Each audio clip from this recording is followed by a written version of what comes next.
Buen día, bienvenidos a Postdata. Es martes 17 de febrero, le tenemos las noticias. La Secretaría de Salud informó que Michoacán registra una persona fallecida, 306 enfermos y 18 casos activos de sarampión. Su titular, Elías Ibarra Torres, precisó que el estado enfrenta el tercer brote de la enfermedad en la zona de Apatzingán, que consideró casi controlado. El gobernador Alfredo Ramírez Bedoya confirmó que la Fiscalía General de la República emitió orden de extradición de 2 exfuncionarios silvanistas, presuntamente implicados en el fraude multimillonario de los cuarteles de la Policía Estatal. Ramírez Bedoya descartó que exista persecución política o intento de enjuiciar políticamente a la alcaldesa de Uruapan, Grecia Quirós García. Explicó que ciudadanos de Uruapan han denunciado ante el Tribunal de Justicia Administrativa incrementos del predial de hasta el 1000%. Por presunto abuso de autoridad durante detenciones y posible exposición mediática, la Comisión Estatal de Derechos Humanos abrió 4 quejas contra el Ayuntamiento de Uruapan. La dirigencia estatal del PRD denunció públicamente un presunto fraude que cometió la empresa KH Capital de Zitácuaro, donde 191 personas fueron afectadas con cerca de 100 millones de pesos. El secretario del Ayuntamiento de Morelia, Yankel Benítez Silva, afirmó que la presidenta del DIF municipal, Paola Delgadillo Hernández, arrasaría en una contienda en caso de encabezar una candidatura en la capital michoacana. Con el objetivo de prevenir riñas y garantizar la seguridad de las familias, la Policía Morelia implementará un operativo especial de vigilancia este martes de carnaval en las colonias con mayor arraigo de la población. Michoacán es uno de los 5 estados del país con mayor número de jornaleros agrícolas. Se calcula que cerca de 201,000 trabajadores lo hacen en el campo de 6 municipios de la entidad. Comenzamos.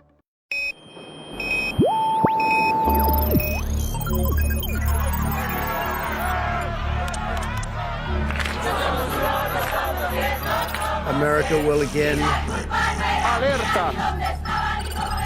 Urgente, que renuncie el presidente. Vox FM presenta Postdata, periodismo responsable. Postdata con Carlos Monge. Comenzamos.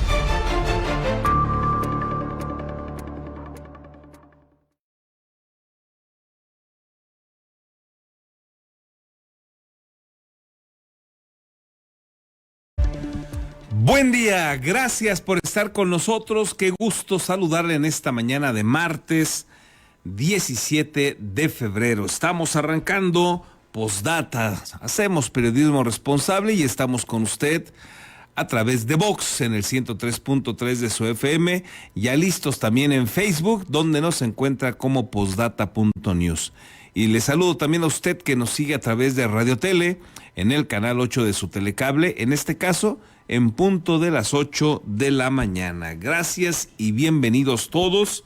Una mañana agradable, fresca, no se siente tanto el frío, no hace tampoco demasiado viento, así es que estamos a 11 grados en este momento, por si usted no ha salido de casa, y el meteorológico nos dice que va a ser un día caluroso. Vamos a llegar a 28 grados para que usted lo tenga en cuenta. 28 grados será la temperatura máxima por ahí de las 2, 3 de la tarde en este también martes de carnaval, para que usted pues se prevenga. Ya los días han estado intensos con el calor, complicados, y bueno, pues hoy no será la excepción.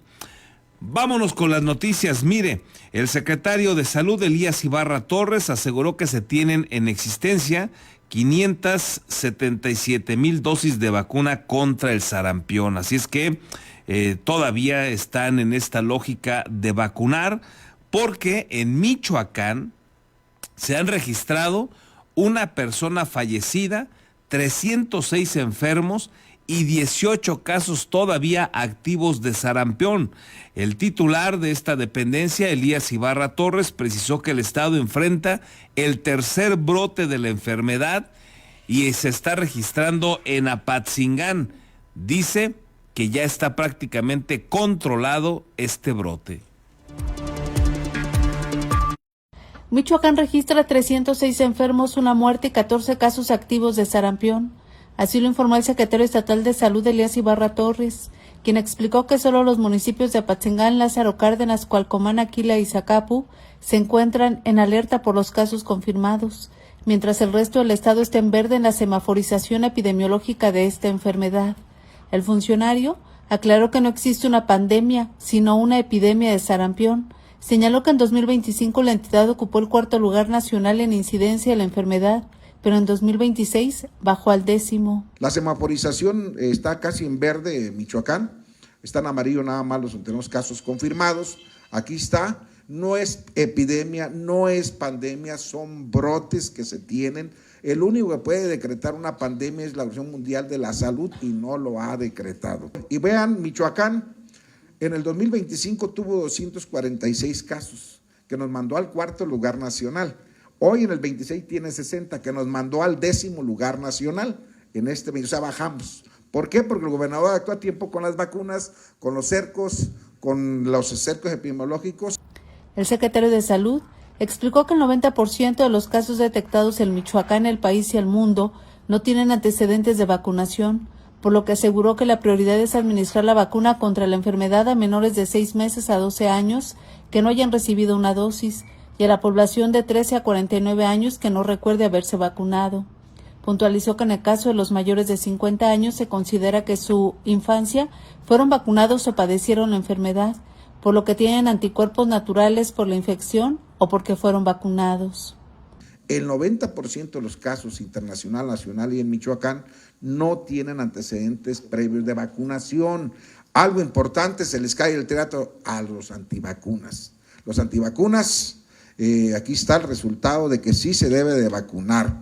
¿Y por qué los grupos prioritarios a vacunar con el esquema de la reunión que tuvo el señor gobernador y la presidenta, la doctora Claudia Sheinbaum, es vacunar a todos los niños de 6 meses a 12 años? Y el otro grupo etario que es prioritario en la Estrategia Nacional de Vacunación son de 13 a 49 años. Recordó que Michoacán ha enfrentado 3 brotes de sarampión, todos de casos que fueron transmitidos por personas que fueron contagiadas en otros estados. El primero se registró entre abril y junio de 2025 en Marabatío, donde se tuvieron 14 casos de ciudadanos que llegaron de Chihuahua a vender productos al estado. El segundo brote entre octubre y diciembre en Yurécuaro, de trabajadores agrícolas que viajaron de otros estados a realizar trabajo en el campo, y el tercero que se presenta actualmente en Apatzingán, donde se tienen 7 casos activos, pero que se considera casi controlado. Con las imágenes de Daniel Guillén, reportó para Posdata Verónica García.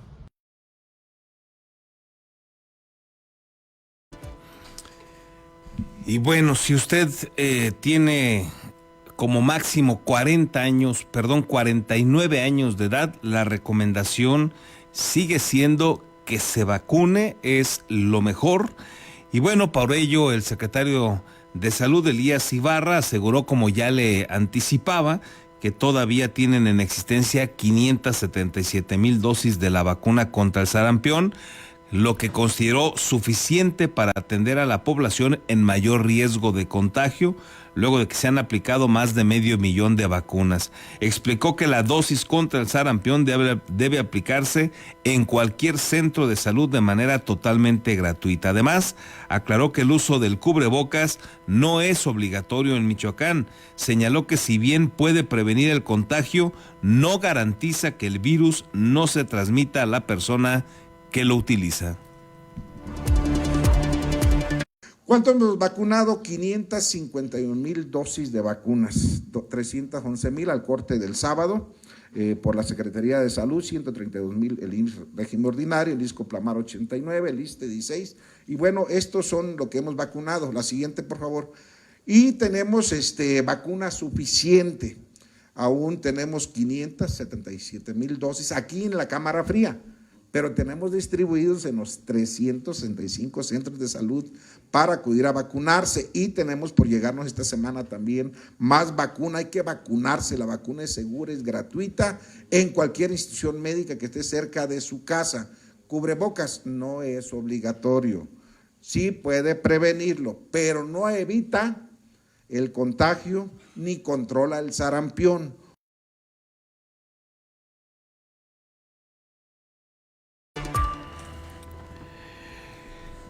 Y tras la aprobación de la reforma al artículo 44 de la Constitución Política de Michoacán, que ahora prohíbe que el Ejecutivo Estatal herede deuda de largo plazo, el gobernador Alfredo Ramírez Bedoya consideró que esto impedirá que un gobierno caiga en la tentación de endeudar el Estado con facilidad y advirtió que la deuda pública es un veneno que el Estado sigue tomando. En conferencia de prensa reconoció el consenso de las diferentes fuerzas políticas a favor de esta iniciativa, lo que dejó claro que aunque las diferencias son profundas entre las ideas políticas, hay coincidencias.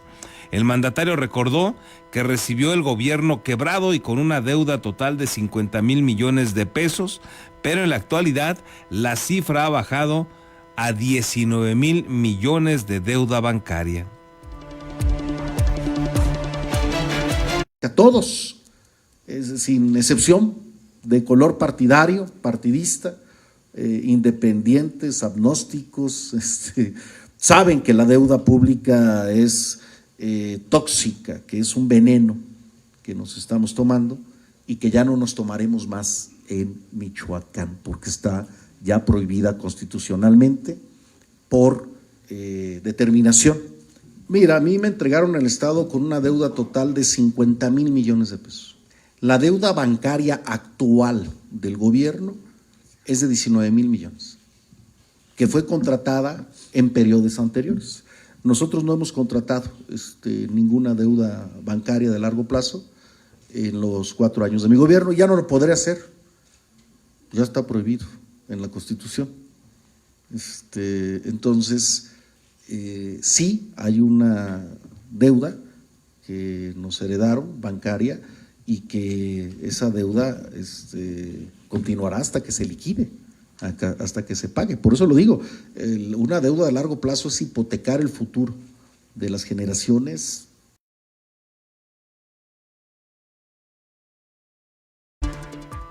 Bueno, pues ahí lo que ha señalado el gobernador, celebrando que se haya aprobado esta iniciativa que él mandó al Congreso del Estado, una iniciativa que mandó donde incluía también que se le prohibiera a los ayuntamientos. En el Congreso determinan que no y sacan de la ecuación a los ayuntamientos y queda prohibido solo para el gobierno del Estado.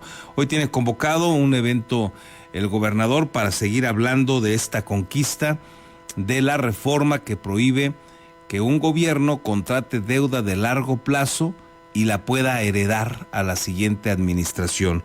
¿Qué está permitido? Que se contrate deuda considerada de largo plazo, pero que deberá pagarse en el ejercicio de esa administración que lo solicite.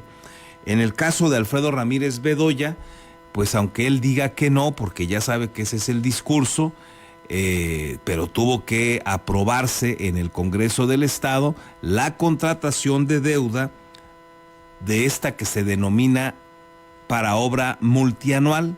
Al final es deuda, se va a pagar por el servicio de deuda, pero los responsables en este caso de hacerle frente en todo caso si la llegan a necesitar ante la banca privada, pues son los ejecutores de la obra pública. Ellos son los responsables y con el gobierno se firma un contrato donde se generan avales de pago regularmente sustentados en los recursos federales que se envían a Michoacán y de ahí quedan comprometidos para pagarle a quienes están ejecutando la obra pública. Ese tipo de deuda sigue permitida en el caso de Michoacán y por eso decía Alfredo Ramírez que él está comprometido a ya no contratar deuda o dejar deuda de largo plazo, va a tener que pagar todo lo que tiene que ver con la obra pública multianual y las obras, bueno, pues el objetivo es que las terminen antes de que acabe su administración el próximo año. Así está el reto. ¿Qué queda pendiente? La reglamentación. Se dieron, recordará usted, los diputados 180 días para reglamentar este asunto y va a ser importante ver cómo queda, porque otro concepto que no terminan de dejar claro es qué va a pasar con la reestructuración de la deuda o refinanciamiento, porque esto en estricto sentido pues también es contratar deuda de largo plazo para pagar la que se tiene y lograr algunas ventajas.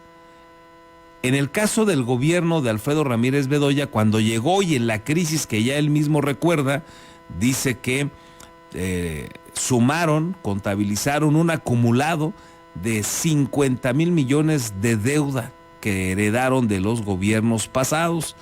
Desde Lázaro Cárdenas Batel se viene arrastrando esto, pasando por Leonel Godoy, Fausto Vallejo Figueroa, Jesús Reina García y los mini gobiernos ahí también no solo de Jesús Reina, sino también de Salvador Jara y luego el de Silvano Aureoles Conejo.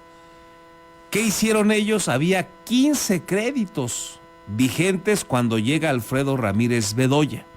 15 créditos que sumaban, si no mal recuerdo, esos créditos sumaban por ahí de los 30,000 millones en deuda de largo plazo. Los otros que refiere el gobernador, que habla de casi 50,000 millones, pues era también deudas que se tenían con lo que denominan terceros institucionales, el IMSS, el ISSSTE y algunas otras instancias, pero también con proveedores, y ahí se sumaban otros miles de millones de pesos. ¿Qué hizo el gobierno de Alfredo Ramírez? Contrata deuda, le autorizan contratar deuda por casi 20,000 millones de pesos, 19,000 y fracción millones de pesos, 19,000 y fracción millones de pesos, y entonces con eso paga los 15 créditos que estaban vigentes. Para pagar esos créditos y con la autorización que hace el Congreso de casi 20,000 millones, el gobernador ya nada más requiere en esta ocasión contratar 7 nuevos créditos. Contrata esos créditos y paga los otros. ¿Qué le permitió a este gobierno esa maniobra? Liquidez. Liquidez porque ellos señalaron que esta reestructura de la deuda les dejó la posibilidad de ahorrarse más o menos 2,400 millones de pesos en el sexenio.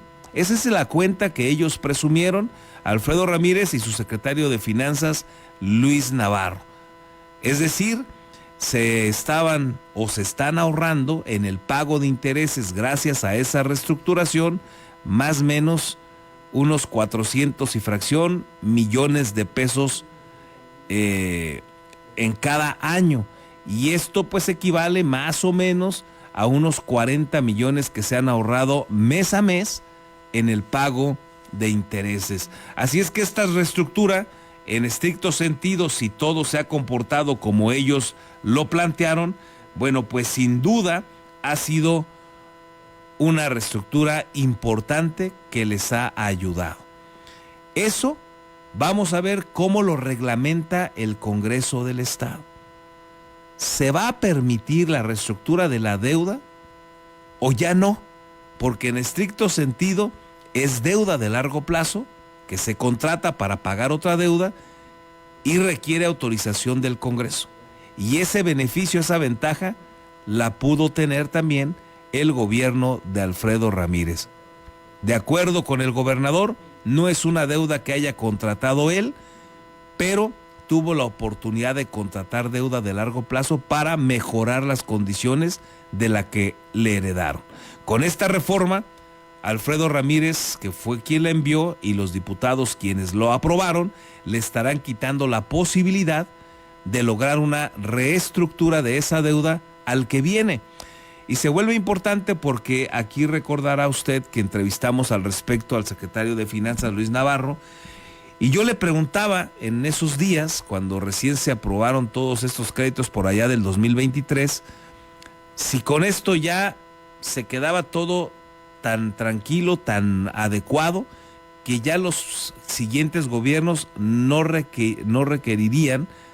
reestructurar deuda. Y en aquellos días Luis Navarro me dijo que él consideraba, según sus cálculos, que el próximo gobierno también tendría que reestructurar, en especial porque como la deuda ya era menor y las finanzas estarían más sanas, podrían obtener mejores condiciones crediticias.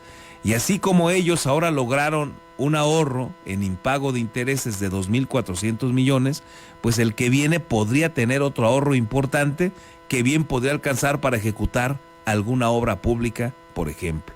Esa posibilidad, si queda debidamente reglamentada, entonces se la van a quitar al próximo gobierno. Es una de las dudas que queda en lo que va a ser la reglamentación que harán los diputados locales. Por lo pronto, Alfredo Ramírez, determinar la obra pública multianual y dejarla pagada, sin duda, con esta reforma que queda también legalmente establecida, va a sentar un importante precedente en Michoacán. Ojalá que así sea, que así quede, y también recordemos que esta reforma pues se puede echar atrás por el próximo gobierno y el próximo Congreso o la próxima legislatura, pagando, claro, un costo político.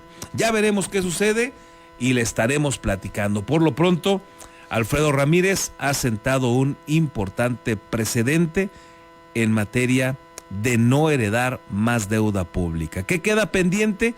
Que no haya sobrecostos en las obras, que no haya abusos para los clásicos moches, que todo mundo tenemos esa sospecha en toda la obra pública que se realiza en el país, y lamentablemente Michoacán no es la excepción.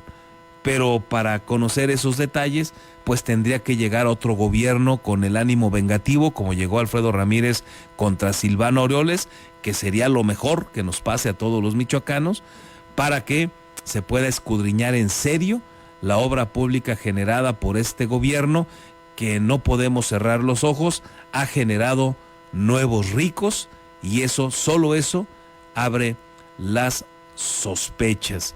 Y ojalá que llegue alguien que quiera escudriñar, porque eso permite detectar irregularidades o presuntas irregularidades, como se han detectado en el caso de Silvano Aureoles, como todo mundo tenemos claro que las hubo en el caso de Lázaro y Leonel, pero que nadie hizo nada. Y entonces hoy andan tan campantes, disfrutando todavía de ser parte de Morena, de la política y de vivir del erario. Entonces se vuelve una desgracia que el que llegue no quiera ir a fondo en ese sentido.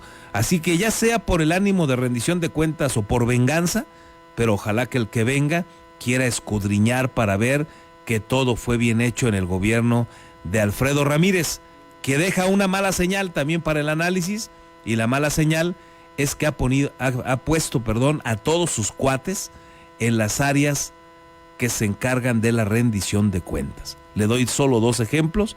Tiene a su compadre en la Auditoría Superior de Michoacán, Marco Bravo Pantoja, y tiene a su aliado el fiscal Carlos Torres Piña, y así en el resto de las áreas. Así es que la pregunta es, ¿y por qué Alfredo Ramírez abusó del poder para poner a todos sus cuates en las áreas de rendición de cuentas? Interesante el análisis que se pueda hacer de todo esto. Veremos cómo evoluciona y ya lo estaremos platicando. Por lo pronto, ha sentado un importante precedente el gobierno de Alfredo Ramírez Bedoya. Además, el gobernador confirmó que la Fiscalía General de la República giró orden de extradición contra 2 exfuncionarios silvanistas que fueron ubicados en el extranjero y que son requeridos por la Justicia Federal para que enfrenten las acusaciones en su contra por los delitos de peculado, operaciones con recursos de procedencia ilícita, asociación delictuosa y administración fraudulenta en la construcción de 7 cuarteles de la Policía Michoacán. Sin precisar nombres ni los países donde fueron localizados, señaló que los 2 exservidores públicos están implicados en el fraude multimillonario y se espera su repatriación con fines de extradición para que puedan ser juzgados en México. Sí están implicados en el fraude multimillonario de los cuarteles. estas dos personas, y es la FGR quien giró la orden de extradición a la justicia de estos países para que sean enviados y sean juzgados en México estas dos personas que la FGR pidió precisamente que fueran repatriados con fines de extradición a México y responder por los juicios. La FGR está muy activa precisamente en el caso. El exgobernador sigue prófugo de la justicia, de esta investigación profunda que está haciendo la Fiscalía General de la República y que ya está ante un juez federal penal en la Ciudad de México.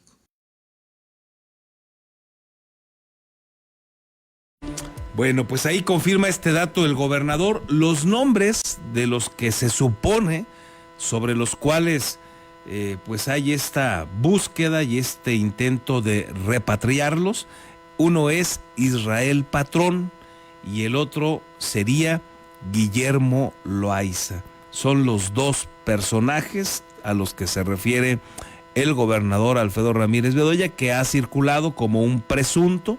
También hay que decirlo, nosotros hemos tratado de conseguir la información de parte de la Fiscalía General de la República, no ha sido posible, no hemos podido confirmarla, pero el gobernador sí ha podido y señala que son estos dos personas.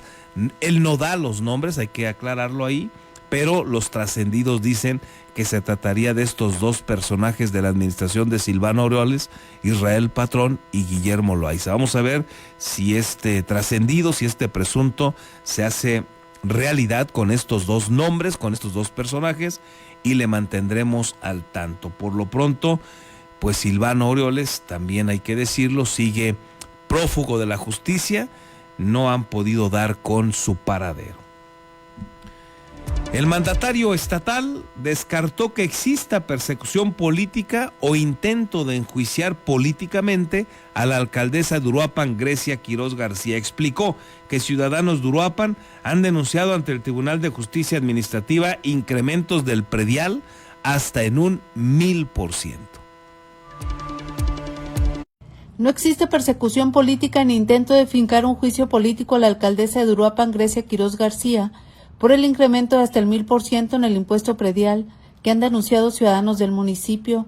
Así lo reconoció el gobernador Alfredo Ramírez Bedoya, quien aclaró que el tema es estrictamente administrativo. Tras el mensaje que publicó la presidenta municipal en redes sociales, donde consideró que los señalamientos en su contra son un intento de enjuiciarla políticamente, el mandatario explicó que las denuncias que se han presentado ante el Tribunal de Justicia Administrativa son de uruapenses sorprendidos por el aumento del cobro municipal. En conferencia de prensa, explicó que la resolución es exclusiva de dicho organismo autónomo, sin que se tenga alguna injerencia del Congreso del Estado o el Poder Ejecutivo. Los ciudadanos en Uruapan están sobre todo sorprendidos por un tema administrativo del aumento de su recibo de predial, que va del 300 al 1000%. Hay personas que pagaban 600 pesos de predial y de repente tuvieron que pagar 7,000 pesos, 6,800 pesos de predial. Y es un tema, quiero ser muy específico, porque es un tema 100% de carácter ciudadano, que han presentado denuncias administrativas ante el Tribunal de Justicia Administrativa del Estado, ante el predial en Uruapan. No es un tema político, no amerita de ninguna manera juicio político. Ramírez Bedoya también se refirió a la denuncia que presentaron diputados que integran las comisiones de presupuesto e inspectora ante la Auditoría Superior de Michoacán para que investigue el tema, y señaló que es parte de sus atribuciones legales. Argumentó que todo indica que hay una actualización catastral, ya que el incremento que autorizó el Congreso fue de solo el 6%, y los ciudadanos inconformes han presentado denuncias administrativas contra el tesorero municipal, no contra la alcaldesa.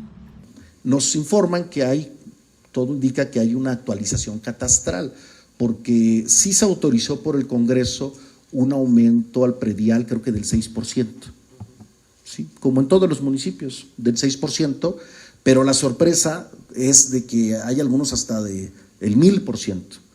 Y entendemos que el ayuntamiento está señalando que es una actualización catastral. Pero no hay juicio político, no hay persecución política, no, es un tema 100% administrativo. El mandatario consideró que corresponderá al Tribunal de Justicia Administrativa determinar si fue correcto o no la actualización catastral que argumenta el Ayuntamiento de Uruapan, pero aseguró que su administración tiene toda la intención de seguir apoyando al municipio y a la propia alcaldesa. Con las imágenes de Daniel Guillén, reportó para Posdata Verónica García.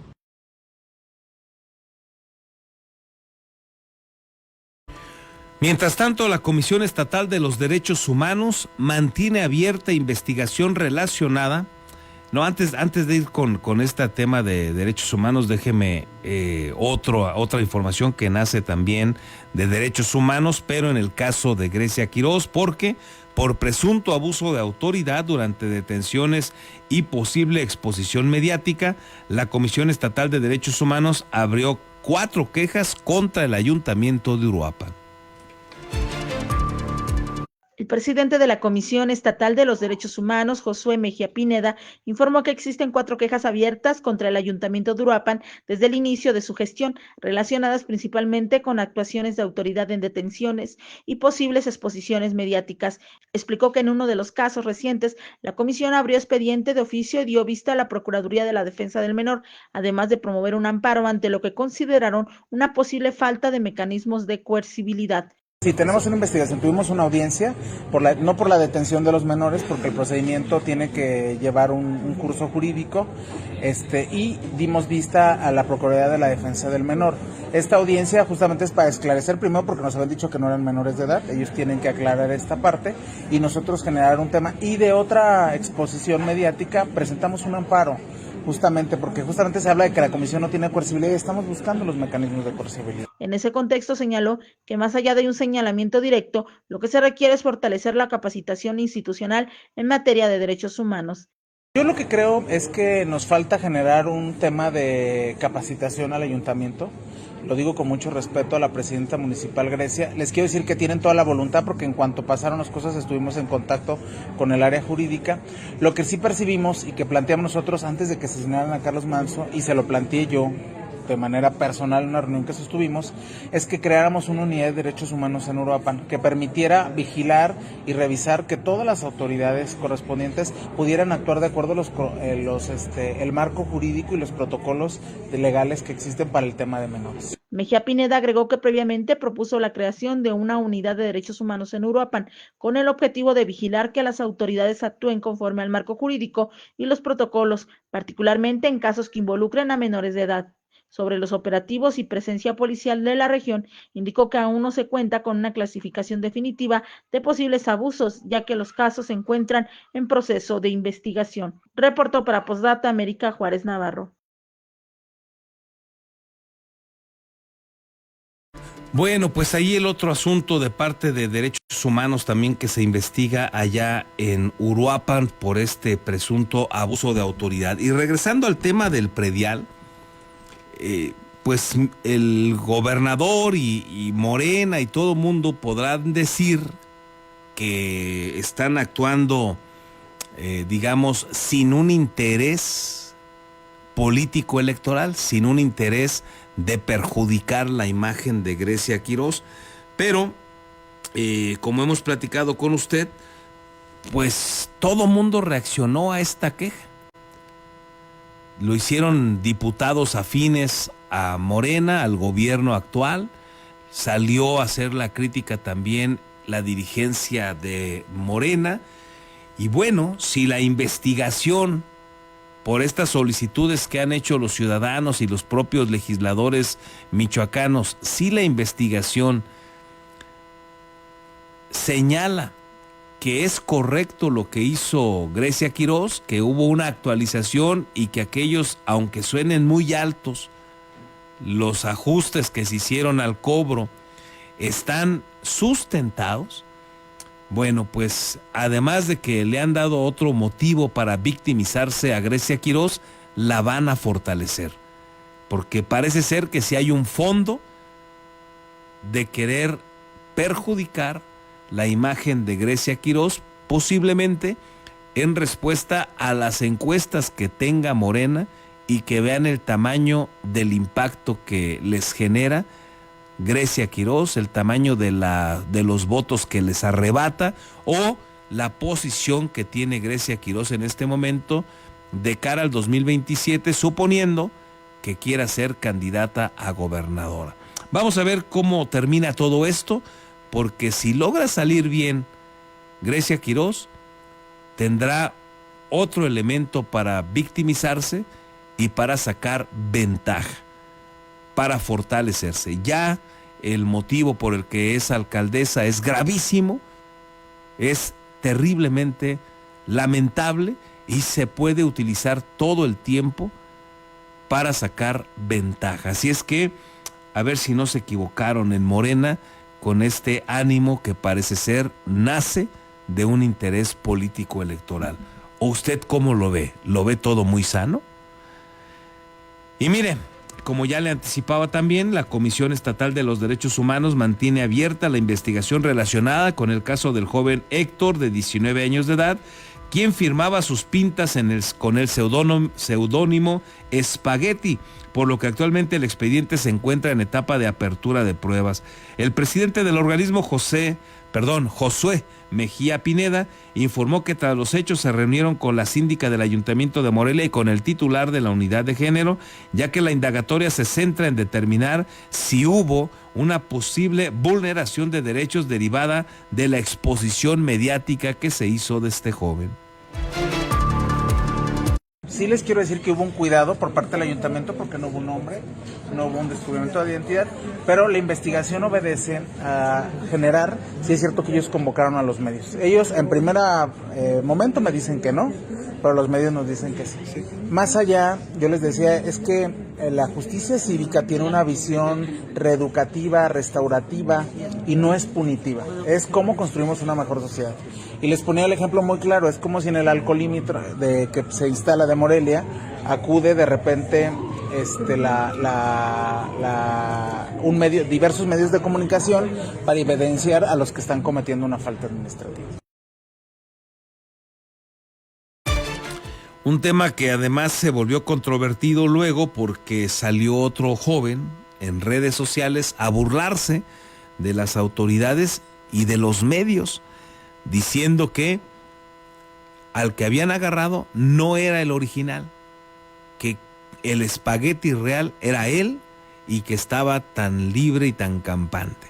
Y se burló en redes sociales de manera incluso soez contra algunos medios de comunicación que se dieron cita, que estuvieron ahí o que se percataron y evidenciaron este trabajo que estaba haciendo el presunto espagueti. Dice que el que detuvieron, el que lo hicieron que quitara las pintas, pues resulta que no es. Y ahí sigue la polémica. En redes sociales estuvo ahí unos días de manera intensa. Y bueno, pues hoy así está la investigación también que lleva a cabo la Comisión de los Derechos Humanos. En otros asuntos, la dirigencia estatal del PRD denunció públicamente un presunto fraude que cometió la empresa KH Capital en Zitácuaro, donde 191 personas fueron afectadas con cerca de 100 millones de pesos.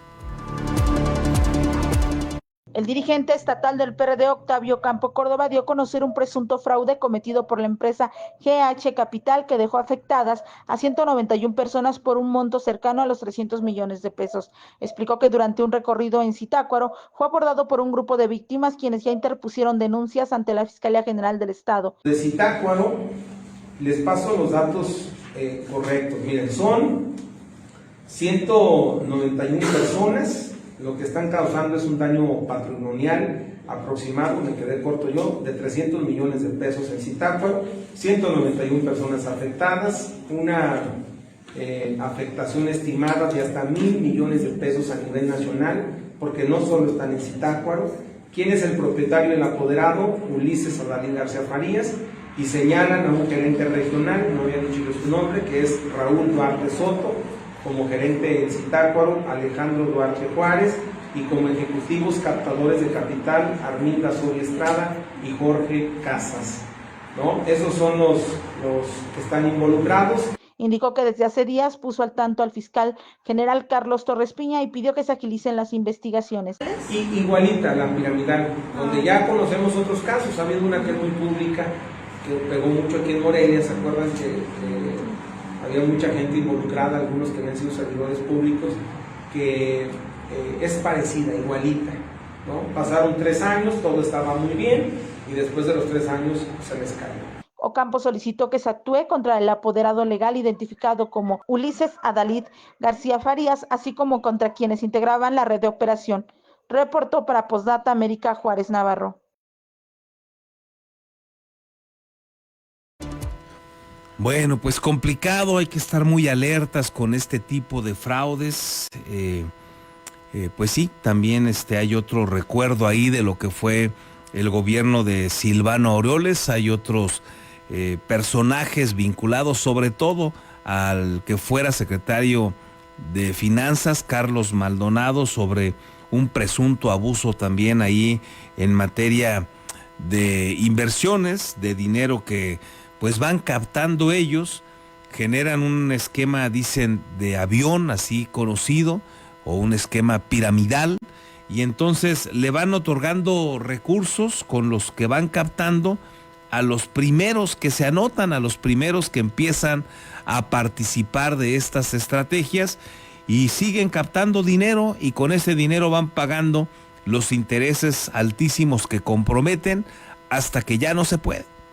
Y cuando ya no logran captar a más personas que aporten recursos, pues ese dinero termina siendo robado, termina siendo utilizado por algunos, y entonces se genera este fraude. Hay que estar muy alertas, hay que poner mucho cuidado, porque pues las afectaciones podrían ser hasta de 1,000 millones de pesos, refiere el dirigente del PRD a nivel nacional. Gravísimo. Y en el caso de Zitácuaro, pues ya menciona que desde 100 hasta 300 millones podría ser el tamaño de la afectación.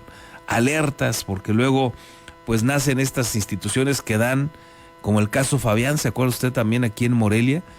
Que luego ofrecían rendimientos del 10% mensual. Es pues prácticamente imposible. No parece haber un negocio que deje semejantes rendimientos, 10% mensual, 120 anual, llegan a ofertar, no hay manera. Entonces, cuidado con este tipo de defraudadores. Ahí la denuncia pues que hace la dirigencia del PRD. El gobernador Alfredo Ramírez reconoció también que existe una denuncia contra el alcalde de Zitácuaro, José Antonio Iztláhuac Orihuela, pero aclaró que corresponderá a la Fiscalía Estatal proporcionar mayor información al respecto. Recordó que la dirigencia del PRI promovió la querella y aseguró que no habrá impunidad en ningún caso en el que esté vinculado algún funcionario estatal o municipal. Hay una denuncia en el caso Zitácuaro que presentaron en días pasados, eso nos puede informar más el fiscal, pero sí hay una denuncia que se presentó por el dirigente del PRI local, entiendo, en el municipio de Zitácuaro. Y estamos atentos a cualquier denuncia que se presente, tanto administrativa, penal, civil también, que se presente contra funcionarios públicos del Estado o contra funcionarios municipales. En ese sentido, ¿sí? Creo que es muy importante la denuncia ciudadana, que se presenten estas denuncias son fundamentales porque no habrá impunidad. A ver, eso que quiero ser muy claro en el sentido de que no hay impunidad alguna de color partidista que sea. Digo, aquí no puede haber picaportes ni nada que tenga que ver con impunidad.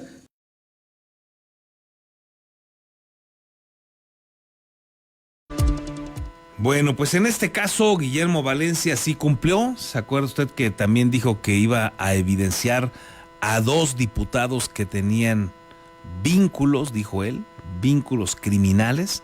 No lo ha hecho. En este caso sí lo hace Guillermo Valencia y va en contra de Ixtláhuac Orihuela, muchos años en el PRI, de eso le permitió llegar a posiciones para vivir del erario como diputado local, por ejemplo, y luego ya cuando vio que el PRI venía menos, pues se cambió a Morena, y ya sabe usted que Morena agarra todo. Entonces ahí está ahora con Morena, Ixtláhuac Orihuela, con este señalamiento que le hace Guillermo Valencia. En otros asuntos, al dictar una conferencia de la Universidad Vasco de Quiroga, el gerente de proyectos de la Fundación Konrad Adenauer en México señaló que la democracia en nuestro país vive un momento crítico. Advirtió que 37% de los mexicanos consideró indiferente vivir bajo un régimen democrático o el que sea. Vinculación UBAC. La democracia mexicana vive un momento crítico. Los datos advierten un deterioro que refleja un desarrollo democrático mínimo, lo que evidencia la fragilidad del sistema frente a factores políticos, sociales y de seguridad, explicó Juan Pablo Campos, gerente de proyectos de la Fundación Konrad Adenauer México. El índice de desarrollo democrático presenta un declive general de la situación de democracia y debe de ser una señal de alarma para todas y todos los mexicanos por la situación en la que estamos viviendo y por los retrocesos serios en desarrollo democrático en el país en general y en las 32 entidades de la República. En ese sentido, es un llamado además fundamental a que todas y todos nos involucremos activamente en los asuntos públicos para fortalecer la democracia y ante todo salvaguardar y proteger las instituciones de la misma. Datos de Latino Barómetro declara que el 21% de los mexicanos está satisfecho con la democracia. Sin embargo, un 37% dice que le es indiferente vivir bajo un régimen democrático. Me parece que lo más importante que podemos hacer como ciudadanía para fortalecer la democracia es involucrarnos activamente en lo público, informarnos, mantenernos continuamente al día de lo que ocurre en el país y ser una ciudadanía activa que esté en constante contacto con el día a día de la realidad política y democrática del país. Hay que entender, la democracia en México está hoy en riesgo y tenemos que hacer todo lo posible para fortalecerla y solamente podemos hacerlo si estamos informados.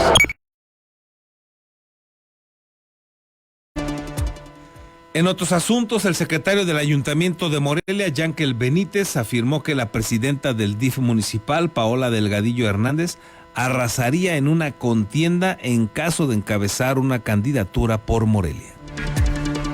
El secretario del Ayuntamiento de Morelia, Yankel Benítez Silva, afirmó que en caso de que Paola Delgadillo Hernández encabezara una candidatura por la capital michoacana, tendría un triunfo contundente al considerar que cuenta con una alta aceptación ciudadana derivada de su desempeño frente al DIF Morelia.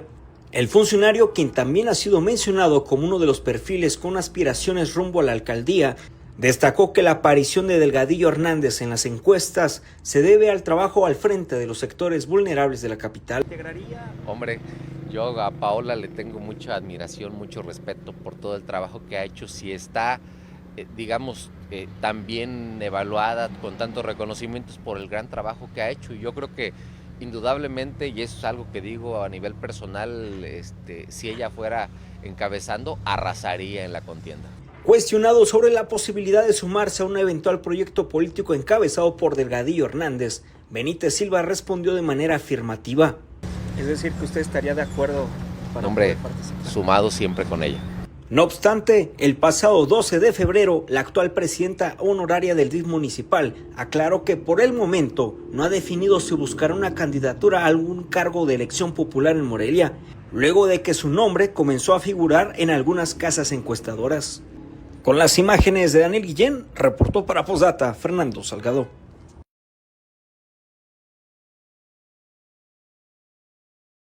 El secretario de Seguridad y Protección Ciudadana Municipal, Pablo Alarcón Olmedo, informó que la noche del sábado se registraron 4 riñas en distintos puntos de la ciudad de Morelia, sin que se reportaran personas detenidas ni lesionados de gravedad.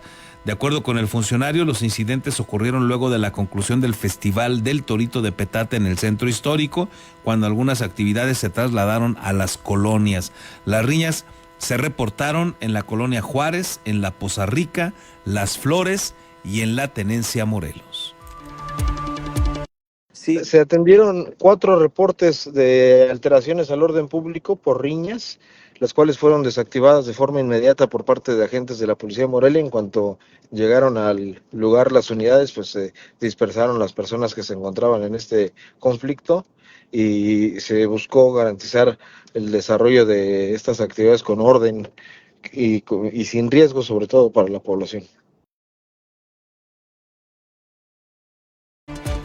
Y bueno, pues hoy es martes de carnaval y también informó Pablo Alarcón que pues van a estar muy al pendiente con la policía Morelia para prevenir más riñas, garantizar la seguridad de las personas que estén ahí pues observando la danza de los toritos de petate, estos bailes que pues van ofertando por toda la ciudad, tratando pues de destacar también alguna ventaja y que tiene pues gran arraigo todavía esta tradición del torito de petate en nuestra Morelia. Así es que éxito a la Policía Morelia en este martes de carnaval para prevenir riñas y garantizarle la seguridad a los morelianos.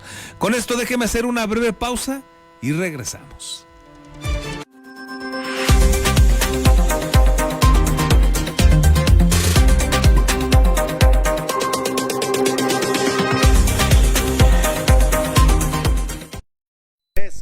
Asesoría profesional en seguros. Si necesitas proteger a tus seres más queridos, proyectar a futuro sin que nada te detenga o cuidar de tu patrimonio, estamos a tus órdenes en el número telefónico 4433-184056 o bien en el correo electrónico armando@beskid.com. El licenciado Armando Dueñas Díaz, profesional en asesoría de seguros, espera su llamada.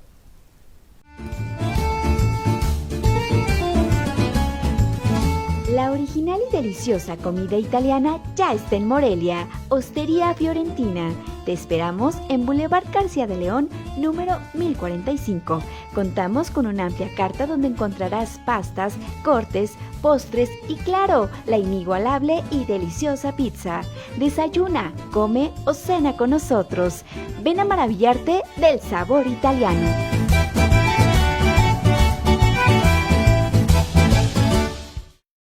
Tortas Acueducto el 32,5. No te quedes con el antojo. Deliciosas tortas de milanesa, queso de puerco, salchicha, jamón, hawaiana y cubana. O bien, una orden de milanesa.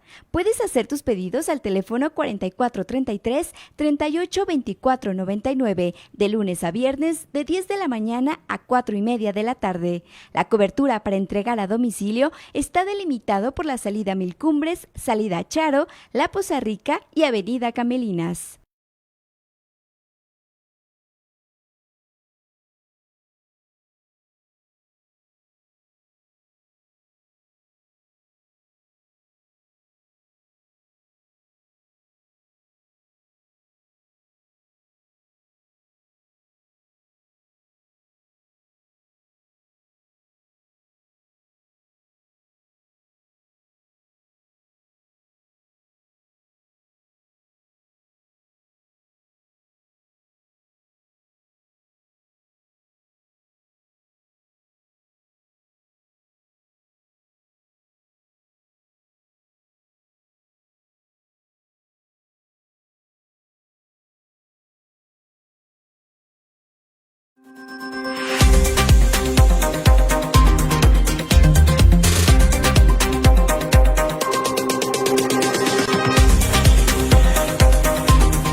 Tenemos ahora la información del ámbito de la seguridad. Están listos los compañeros de Red 113, liderados por el amigo Marcos Morales. Unas últimas horas también complicadas en Michoacán, no se diga en la región Cotija, que caray, qué terrible ha estado ahí también en los últimos tiempos. Mi estimado Marcos, un gusto saludarte. ¿Qué nos tienes? Carlos, muy buenos días, un gusto el poder saludarte. Efectivamente vamos a comenzar en Cotija, y es que 2 jóvenes fueron ejecutados con disparos de arma larga en la colonia Valleverde, a un costado de la herrería Equigua. En el lugar fueron localizados 27 casquillos percutidos para fusil de asalto. Las víctimas quedaron sin vida sobre la avenida Francisco y Madero. Elementos de la Policía de Investigación y personal de servicios periciales se trasladaron al sitio, que ya se encontraba acordonado y bajo resguardo policial. En la escena fue localizado el cuerpo de Iván V., alias El Tacuache, de 23 años de edad, quien presentaba una herida de bala en la cabeza. Además, durante la inspección, peritos hallaron entre sus pertenencias 2 bolsas pequeñas con droga. A pocos metros yacía José Rafael L., de 19 años de edad. A simple vista también presentaba impactos en la cabeza. De igual forma, en el lugar fue asegurada baleada una motocicleta itálica de color negro sin placas de circulación. Por otro lado, en esta ciudad de Morelia, ya fue identificada una mujer que fue hallada muerta el pasado fin de semana en un camino rústico de la colonia Mirador Los Ángeles y o colonia 3 de agosto al norte de la capital. La fallecida respondía al nombre de Sonia Guadalupe G., de 57 años de edad, misma que perdió la vida tras ser atacada por una jauría de perros. La fémina permanecía en calidad de no identificada, pero con el transcurso de las horas sus familiares acudieron a las instalaciones del Servicio Médico Forense, donde la reconocieron. Finalmente, en la ciudad de Morelia, un hombre perdió la vida tras la volcadura de un automóvil en la tenencia de Tacícuaro. En el accidente también una niña y una mujer resultaron heridas. Este trágico percance se registró sobre la calle Carmen Cerdán, en las cercanías de la carretera Morelia-Quiroga. Se apreció que el coche siniestrado es un Seat Ibiza de color negro. Trascendió de manera extraoficial que al momento del incidente, el automotor dio una voltereta, el conductor salió proyectado y fue aplastado por su propia unidad. Elementos de la Policía Morelia acudieron hasta el sitio junto con paramédicos, quienes confirmaron el deceso del automovilista. Él fue identificado como Moisés, de 34 años de edad. Asimismo, los socorristas otorgaron los primeros auxilios a la menor y a la fémina heridas, quienes fueron canalizadas a un hospital. Mi estimado Carlos, es la información. Gracias, Marcos, por tu reporte y que tengas un excelente martes. Quedamos al pendiente, excelente martes para todos. Bueno, pues ahí está el reporte de los amigos de Red 113 y gracias a ustedes por sus comentarios, opiniones. Armando Hernández dice: a los antivacunas se les cae el teatro y también a los obradoristas. Los mayores no necesitan vacunarse hoy porque los neoliberales sí vacunaban. Gracias, Armando. Melchor Ornelas, buen día, Carlos y amigos. Por más vuelta que le demos, el responsable de la pérdida de secuencia de vacunación en México tiene nombre: Andrés Manuel López Obrador y su farsante teatrero López-Gatell. Gracias, Melchor. Celig Mendoza Adame: solo la Universidad Michoacana no quiere hacerse responsable de sus deudas. Gracias, Celig. Lilia Rosales, muy buenos días, excelente martes para todos. Gracias, Lilia. Teresa Aguilar, buen día, Carlos, saludos a todos, excelente día para ti, tu gran equipo de trabajo. Gracias, Ter, igualmente para ti. Gerardo Méndez, buenos días, que tengan bonito día todo el equipo. Gracias, Gerardo, igual también para ti. Luis Esteves, buen día, Carlos, otra más de los diputados locales, a ver si dan seguimiento a esa denuncia del Ayuntamiento de Uruapan y no solo hacer un circo político. Gracias, Luis, veremos. Luis Torres, buen día, Carlos, buen día, Luis. César Borgi, buen día, Carlos, ya estamos listos para la reta de pádel, saludos y excelente día. Excelente, César, hay que darle al pádel, gracias. Con esta información nos vamos, por su atención, muchísimas gracias, que tenga usted un excelente martes, nos escuchamos o nos vemos mañana.